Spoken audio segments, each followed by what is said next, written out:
MS word MCQ set 1 part 2। चलिए आइए start करते हैं पार्ट 2 को और हर MCQ को अच्छे से समझते हैं। पहला क्वेश्चन है where you can find the horizontal split bar on MS word screen. जो MS वर्ड की स्क्रीन होती है उस पर आपको हॉरिजॉन्टल स्प्लिट बार होता है, वो स्प्लिट बार आपको कहाँ मिलता है? तो हमारे पास चार ऑप्शंस हैं। On the left of horizontal scroll bar, on the right of horizontal scroll bar, on the top of vertical scroll bar and on the bottom of vertical scroll bar। तो हमारी जो वर्ड की screen होती है उसके top में जो होता है वो हॉरिजॉन्टल स्प्लिट बार होता है, तो उसके नीचे आपका वर्टिकल हॉरिजॉन्टल स्प्लिट बार होता है। तो जो वर्टिकल के ऊपर आपका हॉरिजॉन्टल होता है, तो जो सही आंसर होगा वो होगा ऑन द सॉरी जो सही आंसर होगा आई थिंक वो होगा on the top of vertical scroll bar. On the top of vertical scroll बार, जो वर्टिकल स्क्रॉल बार होता है उसके ऊपर। तो आंसर, सही आंसर मोस्ट प्रोबेबली सी होगा। आपने भी चूज कर लिया होगा, तो चलिए ये देखते हैं सही आंसर क्या है। तो सही आंसर सी है। होप आपका भी सही आंसर सी होगा।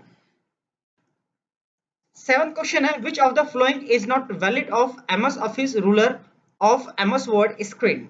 जो MS वर्ड की जो स्क्रीन होती है, जो उस पर जो रूलर बार होता है उस पर ये अवेलेबल नहीं होता है। Which of the following is not available on the ruler of MS word screen. तो चार आंसर हमारे पास है। Top stop box, tab stop box, left indent, right indent and centre indent. तो लेफ्ट इंडेंट तो होता है आपके रूलर बार में, राइट इंडेंट भी होता है। टॉप स्टॉप बॉक्स, तो टॉप जो स्टॉप बॉक्स वो भी होता है। सेंटर इंडेंट, किसी भी तरह का सेंटर इंडेंट नहीं होता है। जो सही आंसर है वो डी है। होप आपने भी डी लिया होगा। तो सही answer is D. 8 question is which menu macros option appear. जो मैक्रो है वो किस मेन्यू के अंदर अपेयर होता है? तो रिव्यू के अंदर, व्यू के अंदर, इंसर्ट के अंदर एंड पेज लेआउट के अंदर। तो यहाँ पे जो मैक्रो है आई थिंक वो व्यू एंड रिव्यू में से एक है, और जो सही आंसर मेरे अकॉर्डिंग है वो व्यू है। व्यू के अंदर आपको मैक्रो ऑप्शन मिलता है, ना कि रिव्यू के अंदर। तो चलिए आइए देखते हैं व्यू सही आंसर है या नहीं। तो सही आंसर इज व्यू। होप आपका भी आंसर व्यू ही होगा। चलिए आइए नेक्स्ट क्वेश्चन की तरफ चलते हैं। Which file start MS Word. MS word की जो फाइल है वो कैसे, किस उसका एक्सटेंशन क्या होता है, वो कैसे खुलती है?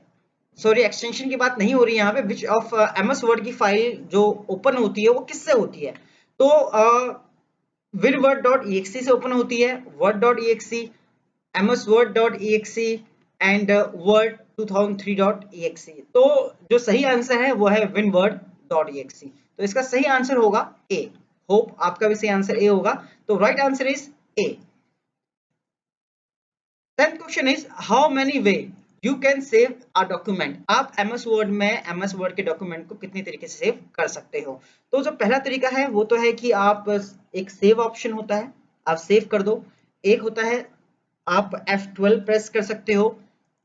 F12 जो शॉर्टकट की होती है वो आपका सेव एज का होता है, और जो सेव की शॉर्टकट की होती है वो कंट्रोल एस होती है। तो मोस्ट पॉपुलरली तीन तरीके हैं MS वर्ड में फाइल को सेव करने के। तो यहाँ पे इसमें जो हमें ऑप्शन दिए हैं 3, 4, 5, 6, तो 4 भी हो आंसर हो सकता है, क्योंकि सेव हो गया और सेव एज हो गया। तो सेव हो गया। सेव तो मैन्युअली सेव कर सकते हो, देन आप सेव एज मैन्युअली और शॉर्टकट की से भी कर सकते हो। तो दो तरीके तो ये हो गए। सेव एज कर सकते हो F12 से, या फिर आप क्या कर सकते हो, फाइल में जाके सेव एज कर सकते हो। तो मोस्ट पॉपुलरली 4 भी आंसर हो सकता है और मोस्ट पॉपुलरली 3 भी आंसर हो सकता है। तो मैं चूज कर रहा हूँ 3 को इसलिए कर रहा हूँ क्योंकि सेव को चाहे मैन्युअली करो चाहे शॉर्टकट की से करो, बात एक ही है। तो एक हो गया सेव कर सकते हो। दूसरा होता है आप शॉर्टकट की यूज कर सकते हो, सेव F12 शॉर्टकट की होती है, और देन आप कंट्रोल एस भी कर सकते हो। तो इन तीन तरीके से आप MS वर्ड की फाइल को सेव कर सकते हो। तो सही आंसर है 3। तो यहाँ पे सही आंसर 3 है। यहाँ पे बहुत कंफ्यूजनफुल है आप लोगों के लिए। तो एग्जैक्टली जो मुझे लगता है कि सेव, इस तरीके से देखा जाए तो आंसर 4 होना चाहिए जिस तरीके से हम डिस्कशन कर रहे हैं, पर सही आंसर यहाँ पे 3 है। तो 3 सही आंसर इसलिए है क्योंकि सेव की शॉर्टकट की होती है कंट्रोल एस, और फाइल मेन्यू में जाके सेव कर लो। तो ये तो एक ही तरीका हो गया सेव करने का, F12 करो या सेव एज करो। तो दो ऑप्शन ये हो गए, F12 प्रेस कर दो या फाइल मेन्यू में जाके सेव एज कर दो। तो ये भी दो तरीके होगा। ऐसे तो 4 आंसर होना चाहिए जिस तरीके से हम सोच रहे हैं, बट यहाँ पर आंसर 3 है, तो इसका मतलब ये जो हम सोच रहे हैं गलत है। तो एक आप सेव करो या फाइल में जाके या शॉर्टकट की यूज करो, एक ही बात है। F12 से सेव एज करो या फाइल मेन्यू में जाके आप सेव एज करो, बात एक ही है। तो ये दो ऑप्शन तो ये हो गए। तीसरा ऑप्शन ये होता है जब आप एमएस वर्ड की फाइल को क्रॉस करते हो ऊपर से, तो उस समय एमएस वर्ड आपसे पूछता है कि फाइल को सेव करना है या नहीं करना है, तो इस तरीके से भी आप फाइल को सेव कर सकते हो। तो सही आंसर 3 ही है, क्योंकि एमएस वर्ड को हम 3 तरीके से सेव कर सकते हैं, एक सेव हो गया, एक सेव एज हो गया, और एक फाइल को जब क्रॉस करते हैं तो उस समय भी एमएस वर्ड आपसे पूछता है कि डॉक्यूमेंट को सेव करना है या नहीं करना है। होप तो ये 10वां क्वेश्चन बहुत कंफ्यूजनफुल था, पर आप मैंने क्लियर कर दिया है और आपको समझ में आ गया होगा। नेक्स्ट क्वेश्चन रहेगा हमारा, नेक्स्ट जो एमसीक्यू रहेगा वो सेट 1 पार्ट 3 रहेगा। तो चलिए आइए पार्ट 3 में मिलते हैं।